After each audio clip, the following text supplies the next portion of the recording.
দর্শক আমন্ত্রণ channel 24 Facebook এবং ইউটিউব পেজে। এই যে মিটফোর্ড হসপিটালের সামনে যেই সোহাগকে যে মধ্যযুগীয় কায়দায় পিটিয়ে এবং কুপিয়ে যে হত্যার ঘটনা ঘটেছে, সেই প্রতিবাদে এই শাহবাগ থেকে বৈষম্যবিরোধী যে আন্দোলন রয়েছে সেই আন্দোলনের বেশ কয়েকজন সমন্বয়ক সহ এই বৈষম্যবিরোধী আন্দোলনের পক্ষ থেকে এখানে একটি মশাল মিছিল শুরু হয়েছে। এই মশাল মিছিলটি শাহবাগ থেকে শুরু হয়েছে। আর কিছু এই যেই ঢাকা বিশ্ববিদ্যালয় এলাকা রয়েছে সেই বিশ্ববিদ্যালয় এলাকা প্রদক্ষিণ করে শহীদ মিনারে গিয়ে এই যেই মশাল মিছিলটি সেটি শেষ হবে। এই মশাল মিছিলটির শুরু হওয়ার আগে এখানে যারা বৈষম্যবিরোধী আন্দোলনের যারা বিভিন্ন পর্যায়ের যারা নেতাকর্মী রয়েছেন তাদের মধ্যে অনেকে কথা বলছিলেন। তারা আসলে বলছেন যে এই যেই নারকীয় একটি হত্যাযজ্ঞ, আসলে যেখানে একটি দলকে আসলে অভিযুক্ত করা হচ্ছে, যেখানে বলা হচ্ছে যে চাঁদার দাবিতে আসলে বিএনপিকে একটু অভিযোগ করা হচ্ছে যে চাঁদার দাবিতে এই যে ভাঙাড়ি ব্যবসায়ী সোহাগ তাকে যেই নির্মমভাবে পিটিয়ে পাথর মেরে যেই হত্যা করা হয়েছে, এটি আসলে পুরো বাংলার একটা প্রতিচ্ছবির কথা। এখানে যারা তারা কথা বলেছিলেন তারা বলছিলেন যে এইভাবে কিন্তু 5 আগস্টের পরবর্তী সময় এবং তার আগে থেকে যেই 5 আগস্টের আগে থেকে যেই চাঁদাবাজির সংস্কৃতি বাংলাদেশে চালু হয়েছিল, সেই সংস্কৃতির কিন্তু শেষ হয়নি। 5 আগস্টের পরবর্তীতে একটি দলের পক্ষে আসলে এখানে অভিযোগ করা হচ্ছে, সেই দলের পক্ষ থেকে এই যেই চাঁদাবাজির যেই আগে যে আওয়ামী লীগ ফ্যাসিস্ট যাদেরকে এই বৈষম্যবিরোধী আন্দোলনের নেতাকর্মীরা যাদের নেতৃত্ব দিয়ে যাদেরকে বিতাড়িত করেছে যেই আওয়ামী লীগ সরকারকে, সেইখানে তারা বলছেন যে আরেকটি দল সেই জায়গাটিতে অবস্থান করছেন এবং তারা সারা দেশব্যাপী এক ধরনের নারকীয় যে হত্যাযজ্ঞ সেই হত্যাযজ্ঞ চালিয়েছে। এবং তার প্রতিচ্ছবির কথা এখানে বলা হচ্ছে যে যেই মিটফোর্ড হসপিটালের সামনে যেই ভাঙাড়ি ব্যবসায়ী সোহাগকে পিটিয়ে যে পাথর মেরে যে মধ্যযুগীয় বর্বর কায়দায় হত্যা করা হয়েছিল সেই কথা এখানে বলা হচ্ছে। তারা এখানে বিভিন্ন পর্যায়ের নেতাকর্মী রয়েছেন, তারা এখানে স্লোগান দিচ্ছেন যে এই যেই ঘটনাটি ঘটেছে সেখানে দায়ী আসলে যারাই হোক, এখানে এইটি অন্যের উপরে অন্যের কাঁধে দায় চাপানোর যেই সংস্কৃতি, সেই সংস্কৃতি থেকে বের হয়ে আসার কথা এখানে বলা হচ্ছে। এখানে বলা হচ্ছে এই ঘটনার সাথে যারাই জড়িত থাক এবং তাদেরকে দ্রুত আইনের আওতায় এনে তাদেরকে বিচারের দায়িত্ব আসলে অন্তর্বর্তীকালীন সরকারকেই নিতে হবে।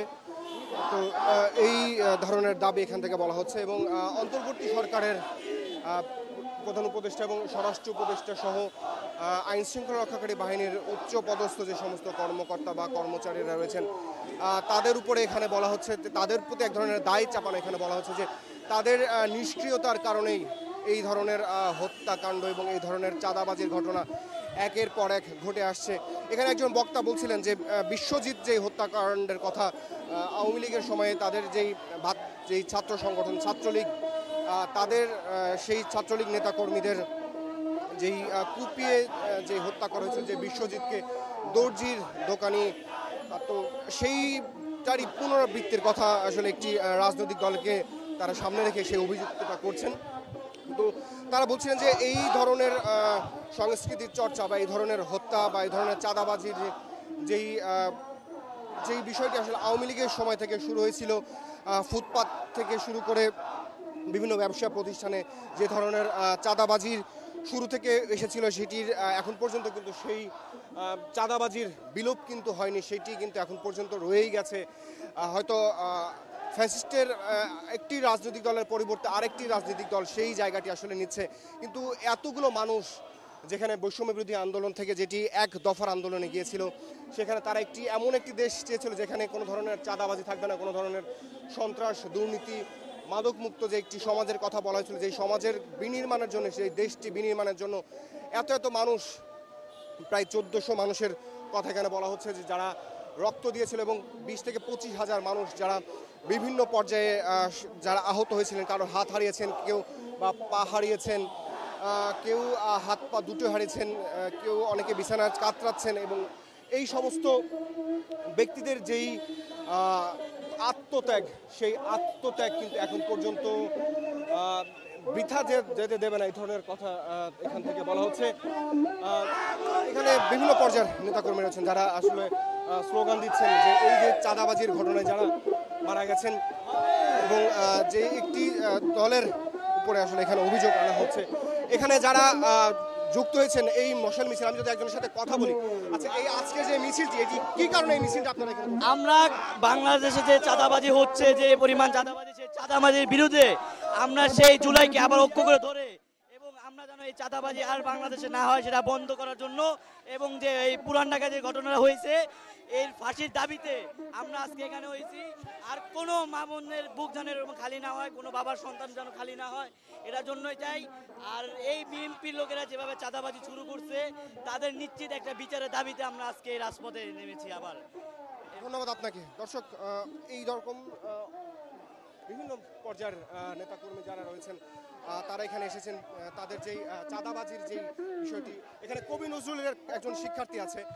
আপনারা তো শুরুতে আন্দোলনে ছিলেন, বৈষম্য বিরোধী যে আন্দোলন, তো এই একটি ঘটনা ঘটেছে আমরা দেখলাম, তো এই বিষয়টি আসলে আপনারা এখানে কি উদ্দেশ্যে এখানে দাঁড়িয়েছেন এবং আপনাদের যে লক্ষ্য সেটা পূরণ হয়েছে কি?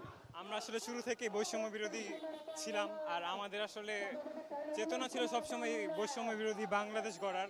তো সেখান থেকে আসলে আমরা চেতনার থেকে এখানে এসেছি এবং আমরা চাই না যে কোনো পক্ষ বা কোনো দল, রাজনৈতিক দল চাঁদাবাজি করে বা যে কোনোভাবে এই দেশের মানুষের উপরে অত্যাচার করুক বা হামলা করুক। আমরা আর কি সেই দিকটা থেকে অনেকটা বেশি ইনসিকিউর, এর জন্য আসলে আমরা রাজপথে নামতে আমরা বাধ্য হয়েছি।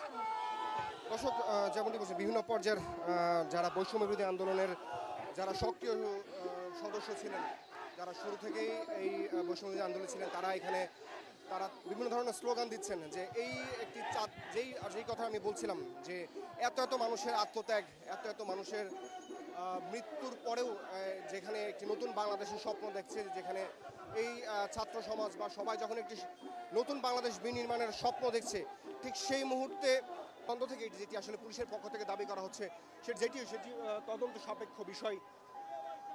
তো সেটি যেভাবে হোক, তো সেটি আসলে অবশ্যই তদন্তের মাধ্যমে প্রকাশ পাবে যে কারা এর মধ্যে জড়িত। যারাই জড়িত হোক, তো তাদেরকে আইনের মাধ্যমে এনে তারা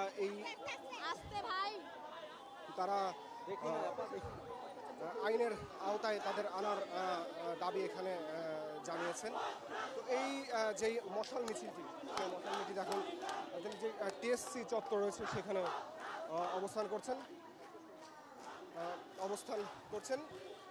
এখান থেকে যারা বিভিন্ন ধরনের স্লোগান এখান থেকে দেওয়া হচ্ছে, মূলত চাঁদাবাজের বিরুদ্ধে যেই অবস্থান বৈষম্য বিরোধী আন্দোলনের, সেই বৈষম্য বিরোধী আন্দোলনের পক্ষ থেকে তাদের অবস্থান প্রকাশ করে আজকের এই মশাল মিছিল। এখানে বিভিন্ন পর্যায়ের নেতাকর্মী রয়েছেন এবং সাধারণ মানুষ যারা পথচারী রয়েছেন, তারাও এই যেই মশাল মিছিলটি সেটির সাথে তারা একাত্মতা প্রকাশ করেছেন। এই যেই মিছিলটি এই টিএসসি হয়ে রাজু ভাস্কর্যের সামনে থেকে ভিসি চত্বর হয়ে শহীদ মিনারে গিয়ে হয়তো সংক্ষিপ্ত সমাবেশের মধ্য দিয়ে এই আজকের যে মশাল মিছিল সেটি শেষ হবে। তো দর্শক, এই ছিল এখান থেকে সবশেষ তথ্য আমার কাছে।